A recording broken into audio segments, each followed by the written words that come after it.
Okay, let's proceed to methods. In our case study, our method are based on the individuals who are lost their jobs and businesses during the epidemic. But despite the horrible scenario it created, it can also be claimed that it brought something positive to the workers. So because of it, it allowed them to understand whether their employer values them. And in order for the researchers to prove that the coronavirus has also brought good result to the existence of good corporate governance, it is necessary to conduct interviews with employees and employers. So these are the questions that we plan to look into. So number one, why coronavirus is putting a corporate social responsibility to the test. Second one is, what are the impact of coronavirus to corporate social responsibility. Number three, is it true that corporate social responsibility is tested during the pandemic? And of course, how does the coronavirus affects corporate governance? And last, what are the solutions made by the corporate governance to maintain a good social responsibility during pandemic? So, as a researcher, we list some questions for the interviews that we need or that we plan to conduct. So, the first question is, we need to interview the employee about their salary before, during, and after the pandemic. So, we need to interview also how does the employer manage the pressure during pandemic, and interview about the changes brought by the pandemic, and interview about the solution made by the company in the time of crisis. And of course, interview the employees what makes them stay even they are experiencing hard time during pandemic. So our questionnaire consists of 10 questions. So makikita naman to sa aming case study.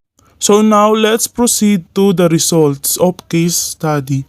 So in the results of our case study, we as a researcher know that according to our general conduct of the interview, we found out that the employees' reasons why and how they survived during the pandemic, even in very difficult situations of work. One choice is to go on paying wages even at less than full salary. All businesses have pledged to keep paying hourly employees for at least the first 2 weeks of the shutdown.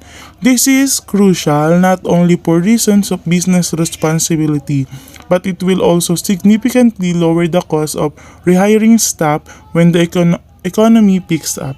So an additional choice is to lend money to staff members.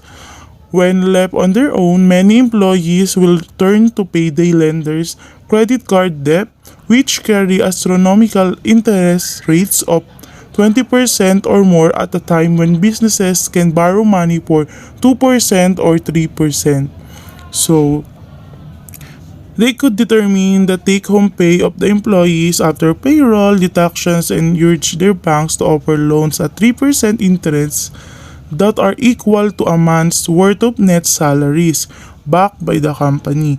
So when they start working again after the pandemic, employees can repay the loans over the course of the following year using their income. Also, not only employees and employers are affected during the pandemic.